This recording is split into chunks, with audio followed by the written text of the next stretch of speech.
All right, so we'll talk about Tanzu application platform today. I'm Lev, and I'm the CTO at TeraSky. Scott. And hi, everyone. I'm Scott Rosenberg, the practice leader for cloud technologies and automation at TeraSky. Right. And we at TeraSky, we help our customers during their transformation and journey to microservices. We help them from everything, starting from picking the right orchestrator, choosing the right patterns, and just doing it in the right scale, in a large scale, securely, and including all the practices. TeraSky is a member of Cloud Native Compute Foundation. We're a silver member. We are a Kubernetes certified service provider. We have dozens of engineers that are CKA and CKS certified. So let's talk about TAP. But first, let's understand what is platform and why do we even need it, right? So when we set up Kubernetes and we have it, this basically means nothing. We need something more, right? So developer to successfully run any software, he needs to build, first of all, Docker file to kind of express his container, what it should look like. Then a developer would build a container image, Docker image in that case. Then he needs to create YAML files, right, for Kubernetes to provide configuration of deployment services, stuff like that. Then those YAML files will be deployed in this big thing that is our orchestrator, right? That will have deployment services, routing. It should have some kind of scaling configuration, eventing, portability, stuff like that. Then we need to provide DNS and URL for the user so he will be able to actually connect and test our software, right? So all this requires a lot of effort from the developer. And to solve this, we kind of see that customers start to develop their own platform that provide automation. But even though the developers still need to know how to build and maintain containers, a developer needs to know how to configure Kubernetes, how to run those containers, and he needs to know how to build those things securely to actually be able to comply with the security in the organization.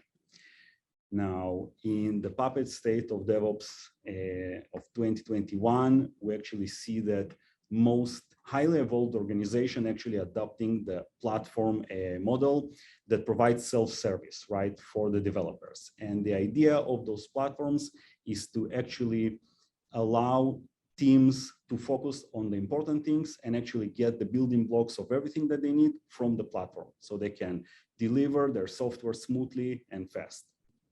And those platforms usually provide self-service to stuff like CI/CD workflow, monitoring, alerting, observability, development environments, things like this.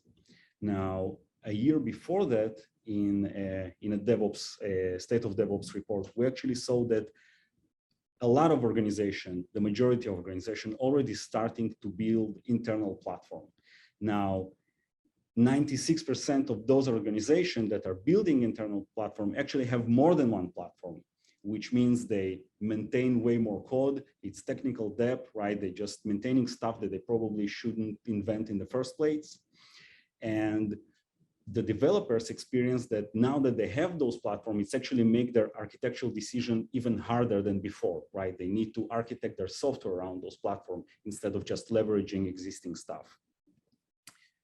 Now, platform is basically not something new. All kind of platform existed before. But the thing is that when you're talking about deploying software, there are a lot of things that you need to consider, right? There's a code that needs to be delivered to production. We want to deliver it continuously. We want to deploy it in SaaS environment and in on-prem environment. We want to have different DevOps tools that automate our DevOps practices. We want to ensure our organization, and it all have different impacts, and each organization does it a bit differently, and each type of code has a different approaches. So there's no one size that fits all, and we need something that is customizable. Now, in addition, we see that supply chain itself needs to become more secure. We see a lot of challenges in that area, right?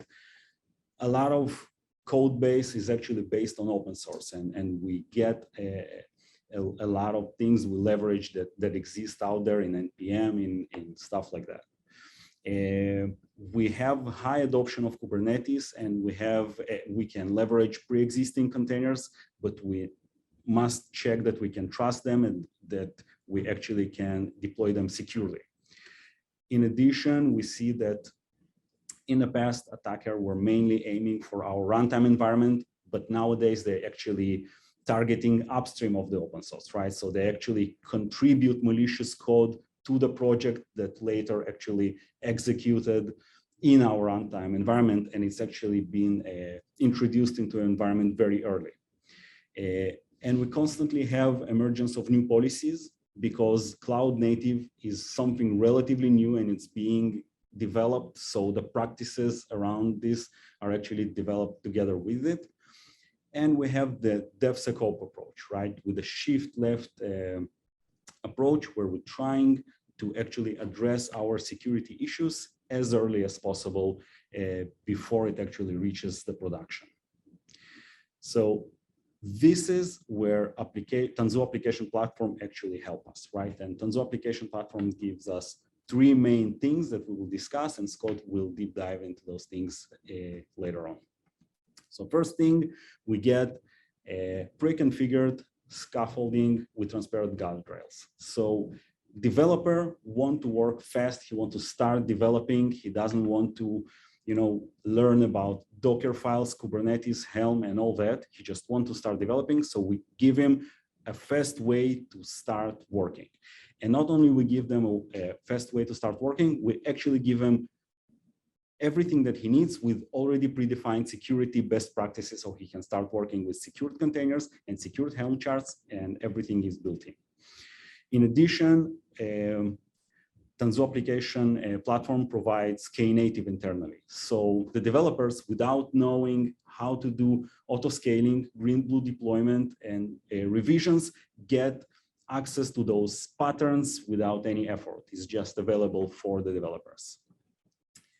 And everything in TAP is actually replaceable and decomposable as Kubernetes primitive. So you can reuse stuff, you can change stuff, you can do whatever you need. Additionally, it's a rapid yet sustainable path to production. So we get pre-configured pipelines that we can use out of the box to actually deploy our software. We don't need to learn how to do it right with Tekton or Jenkins or anything. We get something we can start to work with.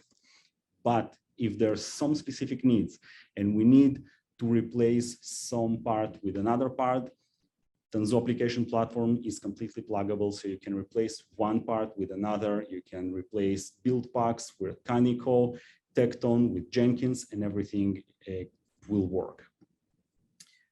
The last part is that it coordinates the work of dev and ops, right? This platform is actually built to support proper way of DevOps and not just throwing deliverables over a wall of obscurity and just throwing something for the ops to handle, right? So the UI and the interfaces are built specifically for each team to actually allow them work easily and in their specific context. There's a good separation of concerns, so everyone focused on his specific areas. But on the other hand, the handoff is actually handled properly and easily and in clear way, right?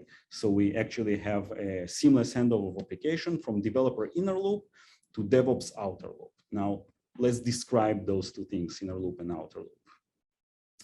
So when we're talking about developer, they work in the inner loop, right?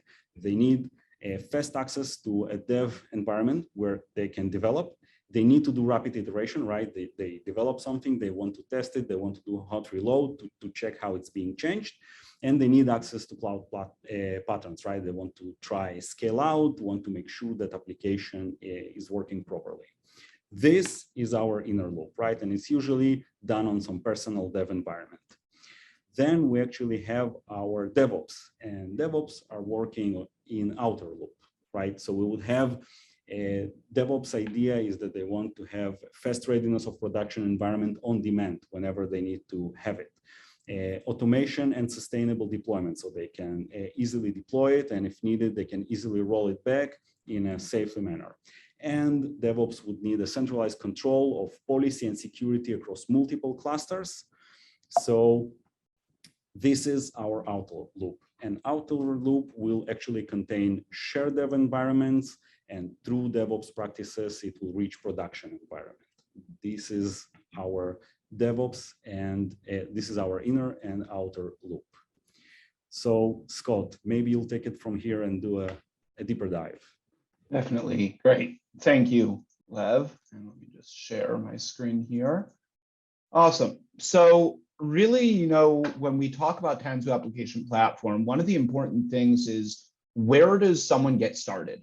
And one of the difficulties that we see a lot of times within organizations is actually the way to get started writing an application goes through having to read a wiki that was written internally in the company that's 400 pages long, and figure out how to write an application, find out how to do all of this. It becomes really difficult. And the getting started part in a company compliant way can be difficult. And that's where this first tool comes in, which is called Application Accelerator. So Application Accelerator basically provides our developers and administrators a way to have these ready-made conformant code and configuration bundles that can be customized on the fly for deployment. And it's a really easy way for our developers to get started with the platform. Now, what's amazing about Application Accelerator is it works really well for applications we're going to run in Tanzu application platform, but we can actually use this same tool for all of our needs within an organization, because it really is an open and amazing system. Now, it contains metadata, and basically it all works in a GitOps approach. So our accelerators, or our source code, these configurations sit in Git, and then we create a simple file that's a metadata file saying how we want to actually go and manipulate that data and what types of changes we want to make to alter it according to the input that our developers gave us, so that we can make sure that the name of their application is in all of the right files, and that we've renamed files, and based off of selections, we've included or excluded files from their generated source code. So TAP comes with a bunch of out-of-the-box accelerators, and it's also really easy to build our own, and we'll get into that shortly in the demo. Now, this is what it basically looks like from a UI perspective.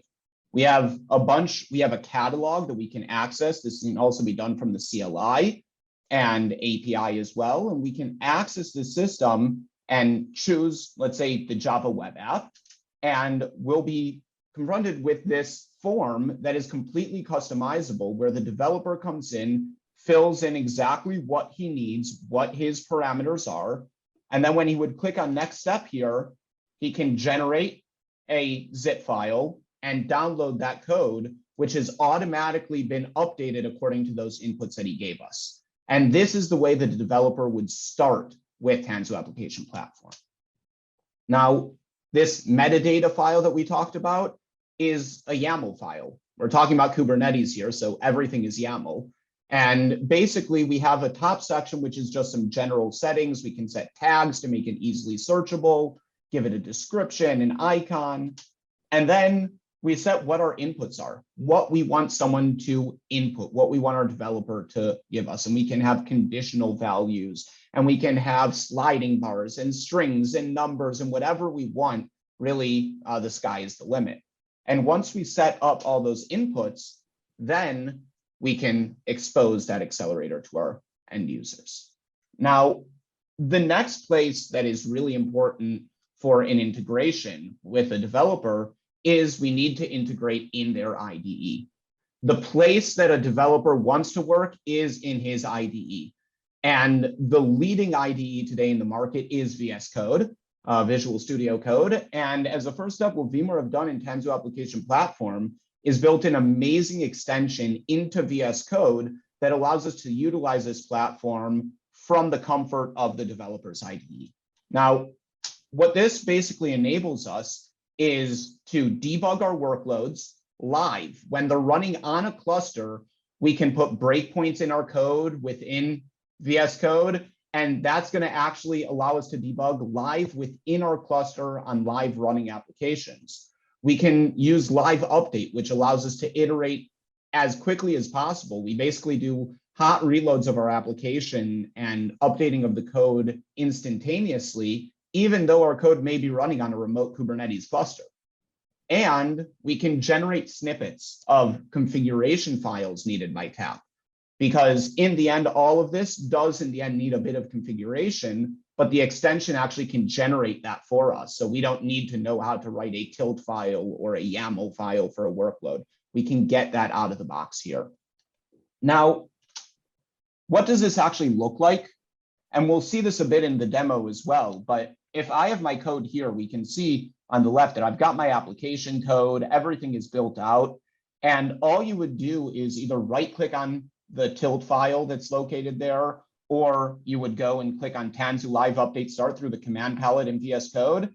And this is going to start to shoot out into your console inside of VS Code all of the logs of the Tanzu application platform as it's going through the supply chain of taking our source code and deploying it.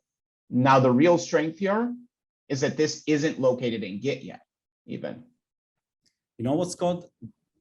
I think one of the main challenges that we see at our customers is that usually they work in some development environment and they have their own automation or scaffold or something that is deploying it into their dev, and completely different automation pipeline that is deploying into the prod. How is it handled here? Yeah, so that's a great question, Lev. And, one of the things that, that really is a big challenge, because what we want to be able to get away from, what we really need to solve is that, but it worked on my computer, why isn't it working in production? And the answer to that is that Tanzu application platform is built with this idea of a supply chain. And this supply chain can be the exact same one locally on my computer as it's going to be in a Kubernetes cluster that's running in production or in dev or in QA. So by having that same supply chain locally, as well as in my shared cluster or in my production cluster, I can make sure that if it works here, it's going through the exact same steps as it would anywhere else. But at the same point, we get that live updates, we get the live debugging, we get all those capabilities without the burden of that kind of, it's not the same platform. Here, it's the exact same platform. Amazing. Yeah. And, so VS Code is great, right? The talking with the IDs are amazing, but that's great for development. That's an inner loop type of work. And then the question is how we move this to production. How difficult is it to make that next step from the inner loop to actually going and deploying this to our shared clusters until it reaches production?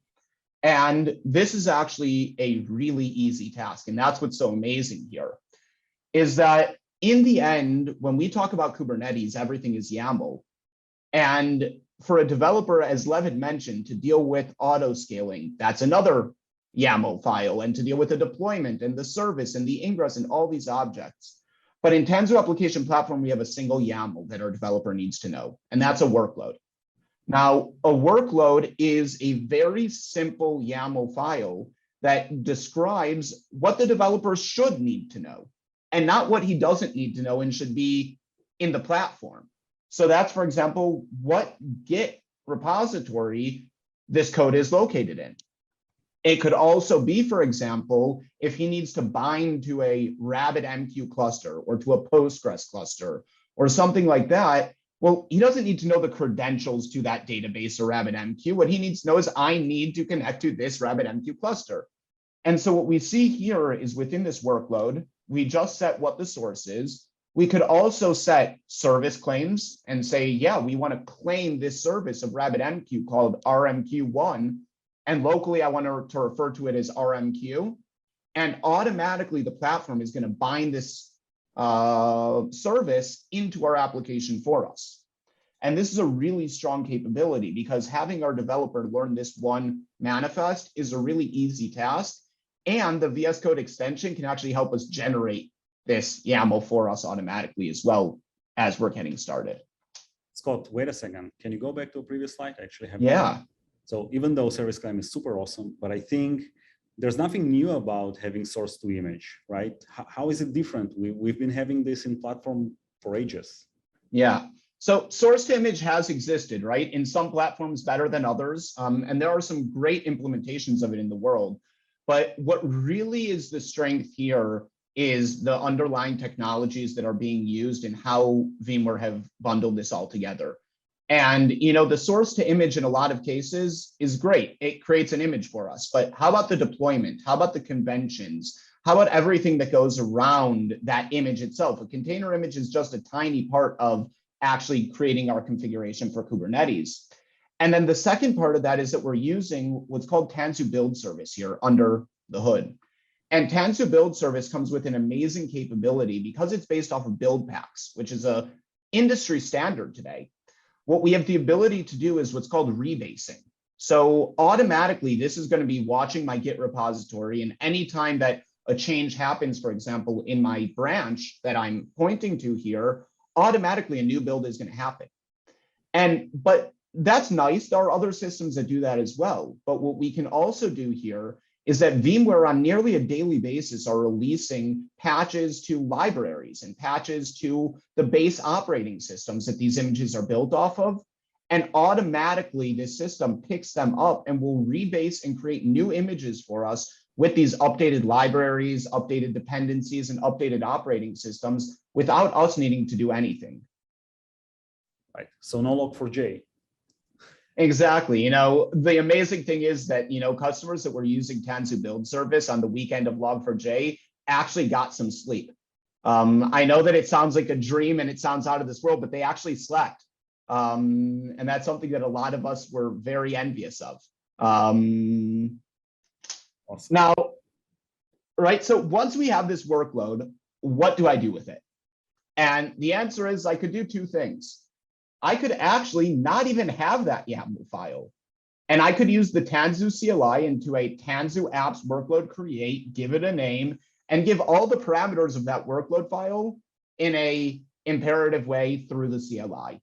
I could also do a Tanzu apps workload create -f and give it a workload file, right? So we could do that both ways through the Tanzu CLI, which is a very nice CLI. It comes with auto completion. It comes with some great capabilities.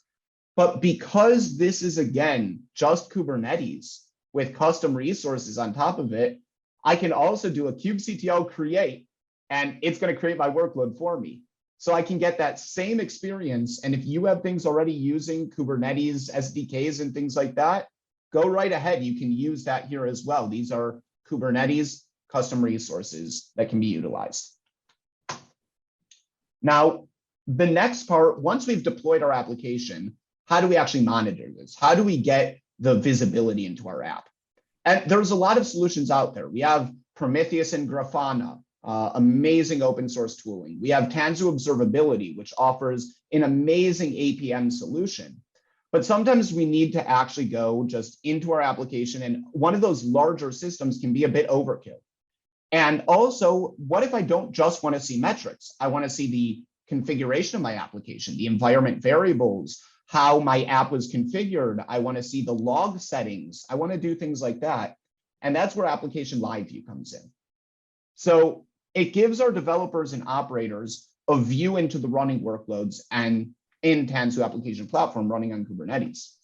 Now, this is based off of an amazing technology that's, again, part of the Tanzu suite, which is the Spring Boot actuators, which is part of the Spring Boot ecosystem and is developed and maintained vastly by VMware. And what the Spring Boot actuators allow us to do is to actually gather this data in a really easy way from our Spring applications.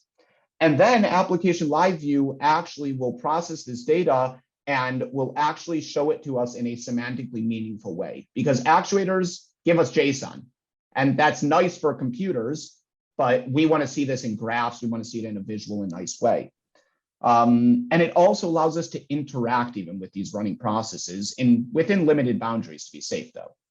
So if we take a look at what this kind of looks like, this is just a few of the snippets of what Application Live View can give us. We can do metrics queries, as we're seeing here on the right. We could see all of our configuration properties on the left. One of the greatest things is actually we can see our memory usage. As we know, Java is not shy when it comes to memory. And one of the difficulties is a lot of times when we're dealing with like our heap memory and things like that, a lot of times we need to get a heap dump. Now, the difficulty is that when you're doing that on a server and you've got one application running on it, it's not that difficult to generate a heap dump. But when you're running in Kubernetes and you're distributed and you're auto scaling and you've got now 50 replicas of a certain microservice running, to actually go and generate that heap dump and then export it from the container is not an easy task. And here through the platform, through a single click in the UI, we have a button called heap dump, and we click on it and it generates and downloads the HPROF file to our local computer for us. It handles all the backend logic. And also, we can change the log levels of every component within our application live without needing to restart our application or anything, which can be amazing for debugging. There's some issue, you can raise the logs to trace for a minute, bring it back down to info or whatever level we want, pull out those logs and actually analyze them and figure out what's going on without needing to restart our application with different configurations. And this is a really strong capability that we have. Now, we've talked about a few UIs so far, right? We've talked about Application Accelerator, and we've talked about the App Live View.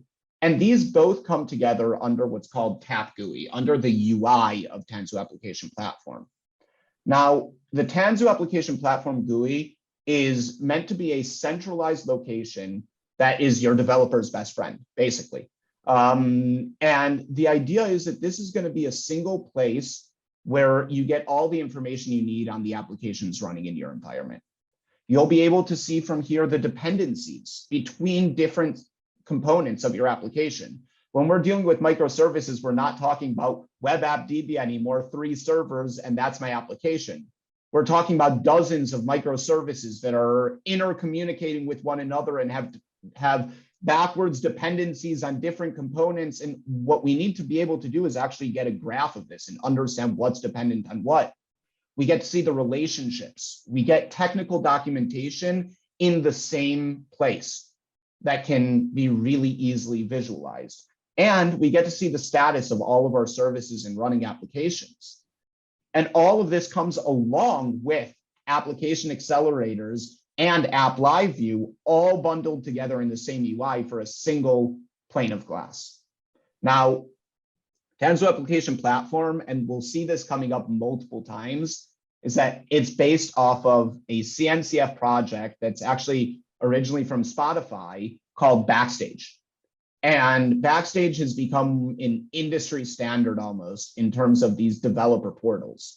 And what's so amazing is that we're utilizing the open source industry standards in Tanzu Application Platform. We're not going and generating a brand new UI that has nothing to do with, what the community is at. VMware have come to where the community is at and brought together those tools into a cohesive solution. And for example, here, that's going to be Backstage. And really, the idea of Backstage and the reason it's such a great solution is that it's a very pluggable system. Everything in Backstage is a plugin.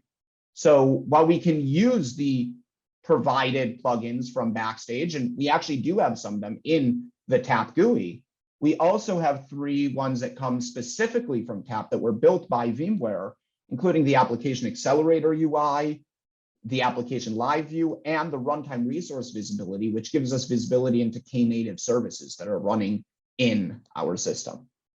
So this supports OIDC authentication. That's very important today to support a IDP of our organization so we can have role-based access control.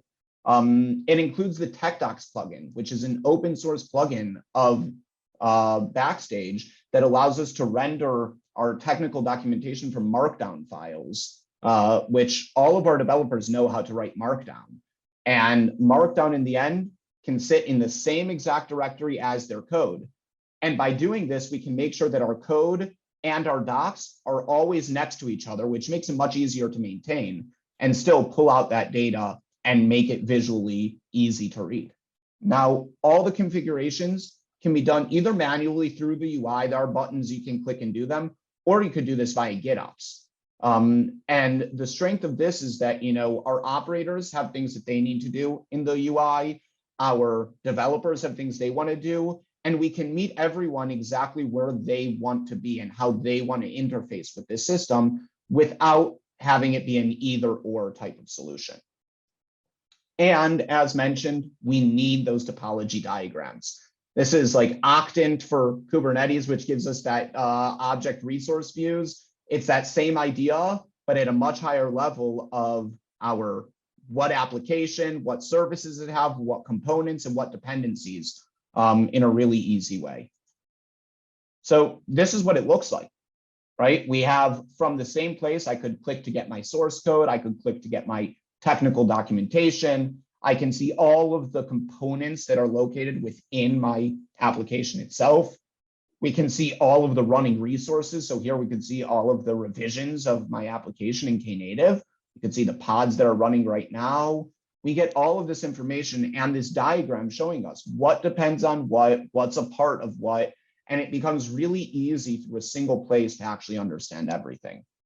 And as we can see here, this is the documentation side.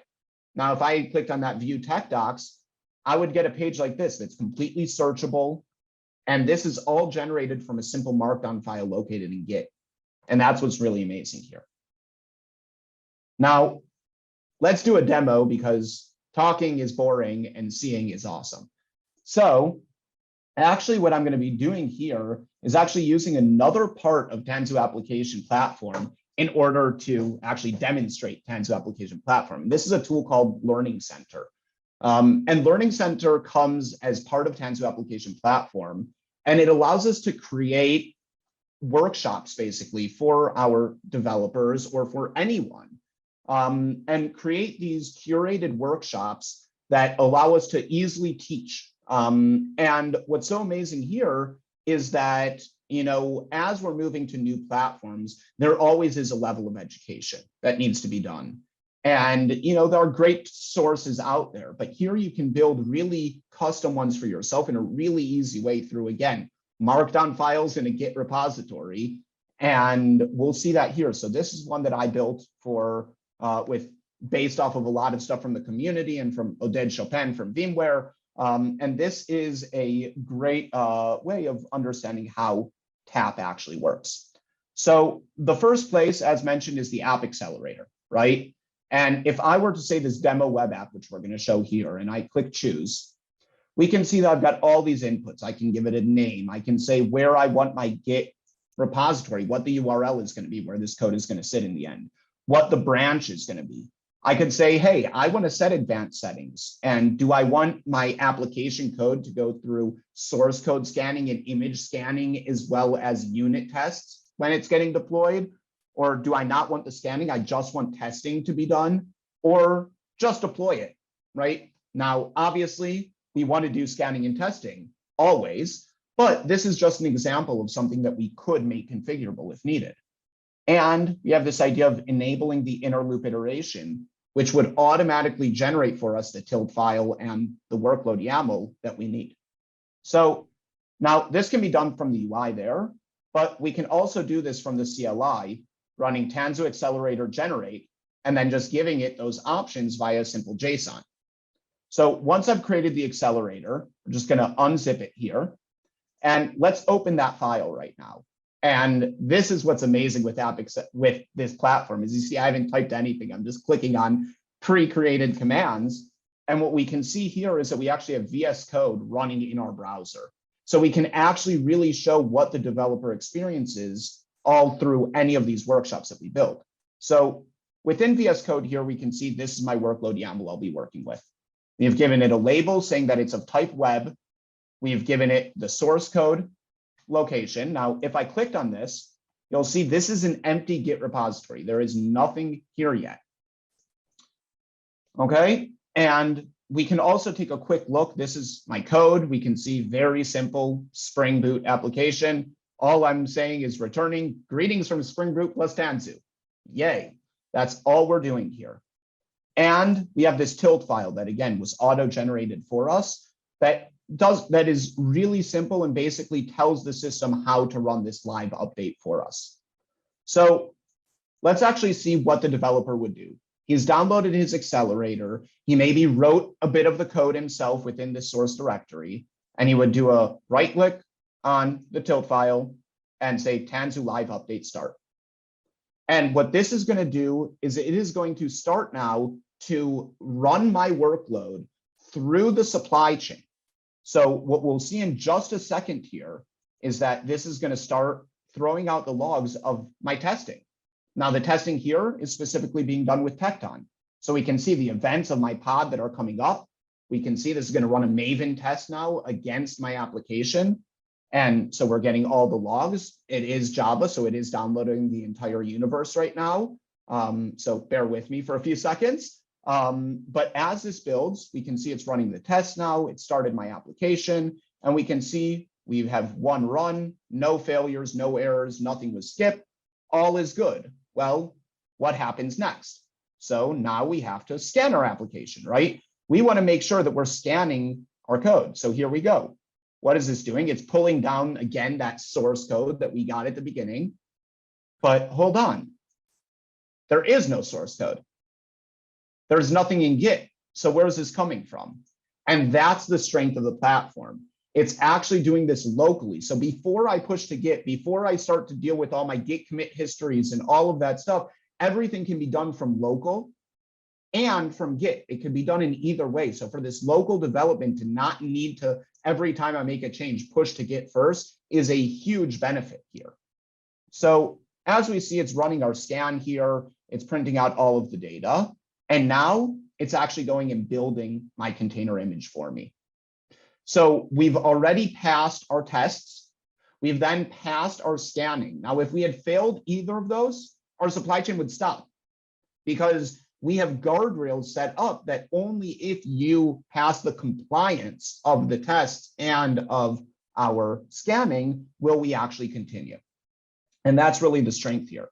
So if we actually took a look at what this looks like from a Kubernetes perspective, and I did a kubectl get pods, we can see that we have our two pods here. We have our test pod and our scan. And right now initializing is our build pod actually. So this is Tanzu build service using the underlying technology of Kpack and cloud native build packs to actually build our container for us. Now, this is going to take a second. And then once this finishes, what's going to happen is that our application is going to start to get built for us, automatically pushed to our registry, and then it's going to be scanned and in the end run in our platform. Now, one of the other important things about this that we need to note is that, well, yes, we do have this idea. I can do a Tanzu apps workload tail and give it the name, and I can get the logs here from my Tanzu app, from the Tanzu CLI. Well, what else could I do? I could do a KP, which is Kpack. That's the CLI for Tanzu build service. And I could do a KP build logs. And I could get the logs this way of my Java web app. And I can get the logs from here. And I could do a kubectl get logs on my Java web app build, kubectl logs, it's not get logs, logs, Java web app build this. And let's say I wanted to do this on analyze, and we'll get our logs there. It's still initializing, so that's why I'm not getting those logs. But what we can see is that we'll actually get everything that we need automatically for us. Now, this is great. Hold on. Always the issue with live demos. Let's see. I think that my environment just decided not to like me today. Let's see right now. Maybe able to clean that up. Live, right? What? Troubleshooting live. This is for exactly.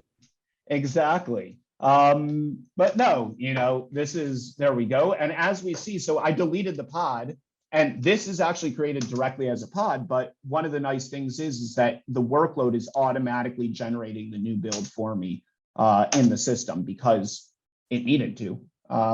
So we can see here that everything is starting up again, and this will run. Now, as we wait for this to happen, one of the really nice things that we also have is this great capability of, what a supply chain is. And let's take a look just for a second here. And we'll come back to this demo in 2 seconds. I just want to talk about this and then we'll come back as that's running. Is, what this actual engine looks like in the back end. And basically what happens here is that we're using an open source project called Cartographer. And Cartographer is meant to be a pluggable system that allows us to create supply chains for how we want to take our source code and get it deployed, right? What that entire supply chain is supposed to be. And in every organization, this may be different. So Cartographer allows us to create these pre-approved paths to production. And the reason that this is so different than, let's say, the other PaaS solutions that exist out there is that this is actually completely configurable. So we can have multiple paths to production. We don't just have our PaaS's path to production that it suggests. We have whatever path to production we would like to generate, and as many of them as we would like. Now, each of these supply chains is a different path to production. And TAP comes out of the box with 3 supply chains. So we have ones for just, hey, give me your code, and I'm going to export that for you and run it, build an image and run that and give you a URL back. We have other ones that add testing, so unit testing in there with integration with CI systems. We have another one that adds in scanning in there for source code and image scanning. So we have all of these great capabilities, but you can also build your own. And that's really where the strength comes in here. Now, let's take a look at how our actual application is going here. And hopefully my live demo isn't hating me too much. And it looks like it is. So 1 second, Tanzu apps workload. Let me just clean this up here and we'll move on to the second part of the demo. I promise you this does work. I just messed up with my environment earlier, so I apologize for that. But let me just stop the live update here and just delete that workload.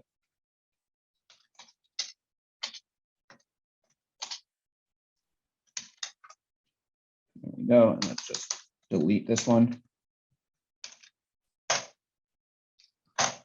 Yes, and okay, so that's deleted. Now, what would happen in terms of the development? Let's actually try this one last time because we do have a few minutes here. So this is going to start again, and we're going to see if this works. Hopefully it does, and the demo gods are on my side this time, and it was just a transient error. I really hope it does. Now, basically, as we mentioned, within our supply chains, one of the important things that Lev had mentioned is the separation between dev and ops, right? We need this handoff to be good, but we also have different jobs, and every persona within the organization has different responsibilities. So the way that this actually plays out within Tanzu Application Platform is that our supply chains themselves are actually built out of lower hanging components. And these are different types of templates. So these templates are going to be a cluster source template, for example, that's going to be responsible for providing our source code from, let's say, from Git or from my local repository. We have our cluster image template, and that's going to be in charge of actually building our container images, or our config template that's going to print out those Kubernetes YAML manifests that we need. And we have cluster templates and deployment templates to deploy this to the cluster. And because these are each different resources, these are Kubernetes resources, we can give different role-based access control on these objects based off of the persona that needs to change these, create them, delete them, update them, whatever is needed. We can create the role-based access control at these lower levels. This is something that we don't get in other CI systems, where we have to give everyone all the keys to the castle in order to make a tiny change in the Jenkins pipeline. Well, here we can actually say, hey, you are only in charge of how to build images. So I'm only giving you the permissions on a cluster image template. And someone who's in charge of the platform on the Kubernetes side of things will give them the cluster config template, and they can generate that. And no longer can the teams actually hurt one another because each one is running within their own domain. And that's really the strength here. Scott, so this is actually separate parts that are managed through CRD, and I can have RBAC for each and one of them? Exactly. Can I manage those through GitOps? Yeah, it's amazing. You can manage any of this through GitOps, right? And because again, these are just Kubernetes manifests, and that's the strength here. So you can use Flux, you could use Argo, you could use Cap Controller, you could use whatever type of GitOps tool you want to bring these down and deploy them into your cluster. That's freely. And because also a lot of supply chains, in a lot of organizations, we will see a lot of supply chains, but 80% of the supply chain is the same for a lot of those use cases, right? It's that, we've got a tiny little change here, or we need to add this step, or we need to remove this step. And because these are separate CRDs, because they're separate resources, and I'm just referencing them within my supply chain, one of the nice things is I don't need to rewrite my templates for everything. When I use other systems, I actually have to rewrite usually my pipeline. If I want to clone it, I now need to manage that code in 2 different locations. And here, it's a separate resource. And even if I have shared libraries, I really don't have RBAC around it usually. So this is amazing. Yeah. No, it's really a unique solution here, I think, that's been built. And yes, so it actually worked. So I do not know what happened before, but let's take a look here just really quickly at what we actually are getting here. And so our container was built, and then it actually ran through an image scanning. And this image scan actually does a lot of amazing work for us. And what this did is it generates for us a software bill of materials. So this tells us exactly what components exist within my container image, at what versions, what licenses they have, right? We've seen this a lot, that certain organizations have issues with running with specific open source licensings that exist out there, or you're building a platform that you want to sell and you want it under a specific license. Well, you need to make sure that you're not using dependencies from a license that would be that you would be an infringement of. And one of the things we can do here is that we automatically get this out of the system, all of these licenses, everything from where which components created for us automatically. And as we see, my application is running. I'm getting my workload logs directly in my terminal. Now, so what do I do from here? I've got my logs coming. Well, let's check. Great. So I can curl localhost. Tanzu application platform automatically brings that into my system, and I can curl my application. That's all great. And we can see greetings from Spring Boot plus Tanzu. And if I run this here, we can see there's my pod running with revision 00001. And well, let's change our code and see what a developer's experience actually looks like. So he's deployed it. The first time takes a few minutes because it has to go through the whole pipeline.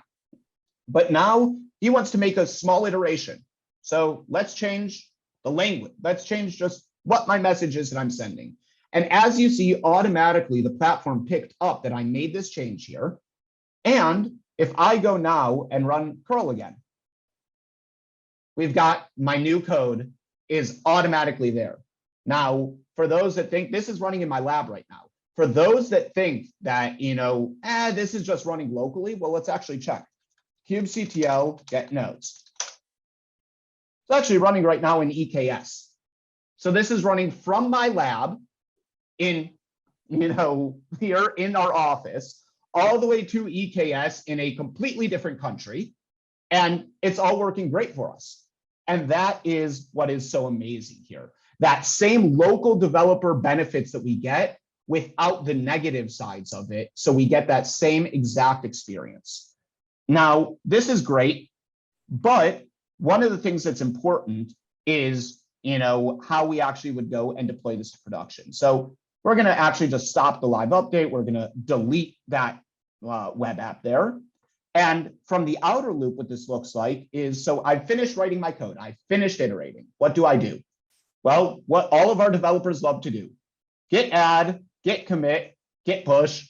Awesome. And obviously a developer does not push directly to main, but in my case, I did here because it's a demo. So we push it there, and then our developer would run a very simple command: Tanzu apps workload create, give it a name, give it the file, say yes, or answer the prompt that says, would you like to do this? Yes. And it shows us what that workload is again on the screen so we can see. And this is running the exact same thing as we had before. And there you go. Our test logs coming out just like it did in VS Code, but to our production cluster. Scott, I actually have a question here. So yeah, this is similar to what we saw in the past in the platforms, right? I have some workload YAML and I deploy it and I have it in my single cluster, but you know, the reality is more complex. I have multiple cluster distributed productions, multiple regions. How do I handle this when it's not one cluster? Yeah, no, that's a great question. That really is one of the limitations, right, in a lot of these platform as a service things, that it's kind of this closed box and the platform and its applications run in the same place. And one of the nice things within Tanzu application platform is that we have all this customization that we can do within these supply chains. So I actually have an example here. And if I go here just to my Go web app GitOps, right? One of the things that we're seeing with multi-cluster is that everyone is going down this GitOps approach of the source of truth is Git, and then we're going to use a tool like Argo CD or Flux CD or Cap Controller, and we're going to bring down that code automatically from Git into our multiple clusters that are just watching that Git repository and are going to deploy it. So let's see what this actually looks like. Now, if I do a cat here to my workload YAML, what we can see is that I have a very simple workload YAML. Again, just like before.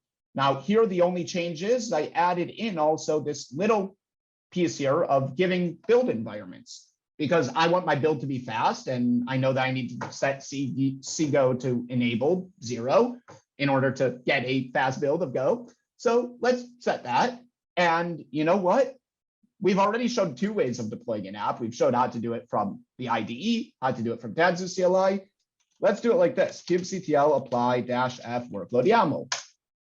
Awesome, and our workload was created. Now, let's see what this actually does. So if I go now and do a kubectl get pods, what we'll see is that we've got all of our pods coming up and running, and we've got the Java web app, and we've got everything coming here. What we also see is our Go tap web app build. Now, where's the testing and where's the scanning? Well, again, because every supply chain can have different tasks, here I decided not to put that because in my Go pipeline in this specific thing, I decided I don't need that. So here we go, and we're already at step 4 of 5, and this is running right now. So our pod is being built. And what we'll see in a moment is really the strength. So this is right now building that code for me. And if I wanted, I could do a kp build logs for my Go tap app 01. And if I go and do that, we'll see here, oh, my build was successful. I always show the logs right as the build is successful. It's always a fun thing in demos. But there we go, and that was built. Now, the next step that's happening is we have this new thing here called a Git writer. Well, what is that actually? And what's happening is that this is running right now in my environment, this Git writer, and it finished. Now, no application is running, nothing is happening. So let's check what the status of my workload is. Tanzu apps workload list, but it's ready. Where's my code? Well, my code is here. And if I refresh my browser, it automatically created here, tap-based update of app configuration 25 seconds ago. We come into here, we've got a manifest YAML, and here's our Knative service with our automatically created let's go again, image that was generated for us by Kpack. Now, okay, that's cute. That's all great. Now, will this actually work on a different cluster though? So let's see. Let's take this YAML. Let's just take the raw manifest here. And I didn't set up Argo CD here or anything like that, but this can obviously be done in all of those same ways. And here I'm talking to a Tanzu application platform running on Tanzu Community Edition. Officially not supported, but works great. So let's run here, kubectl apply -f to, if I actually don't select that and select the correct part, and copy that, and I'll come here and just apply this straight from Git. So this is running right now. Great, it created my Knative service. All I need here, I don't need tap installed here. All I need is Knative, because again, the only manifest is a Knative service. And if I come here and do a k get pods, we can see it's already creating my application for me. And if I do a k get KSVC, which is a Knative service, we can see that this is going to be my URL in just a second once this is up and running. And it's up and running, so let's check. There we go. Hello world from GitOps with Tap running on Tanzu Community Edition. I took that same one here and apply it in EKS. It's going to give me a different URL and is going to run here, kubectl apply -f here. And it created my Knative service, again, in that same cluster before, get pods. And it's running, get KSVC. Here we go. And we click on our Go service there. Or did that just open up? And that opened up here. And there you go, same app running on EKS and on Tanzu Community Edition, GitOps, everything we want. So let's summarize this now quickly, where, we've talked about the idea of a supply chain. And again, the real strength of this is that it provides us that fine-grained role-based access control. And also because these low-level objects are templates and they aren't a resource itself, it's not that a pod or a deployment is the sub-resource, it's these templates that still have a lot of flexibility within them. So we could, for example, if we want to build an image, I could use open source Kpack. I could use Tanzu build service, which comes out of the box here. I could use Canico and do it with Docker files if I wanted to within my cluster. We could use Tecton, which comes out of the box, or I could use Jenkins, Argo workflows, or whatever I want for CI. I can deploy my apps not using Knative. I could just create stateful sets or deployments or a Helm release using FluxCD's Helm resource. Whatever I would like, I can plug all these things in and make them really customizable in exactly what my organization needs. Now, everything is YAML. If anything is supposed to come out of this and to know about Kubernetes is that everything is YAML. And in the end, with a simple workload YAML or a simple command of 10 to 15 lines, maybe 20 at an extreme use case, we're getting source code bundles, we're getting source code scanning, we're getting a container image automatically created, image signatures, image scanning, Knative services, and a lot more to wrap this all up. And that would be hundreds of lines of YAML. And instead here, we're getting this in 10 to 15 lines or in a single command.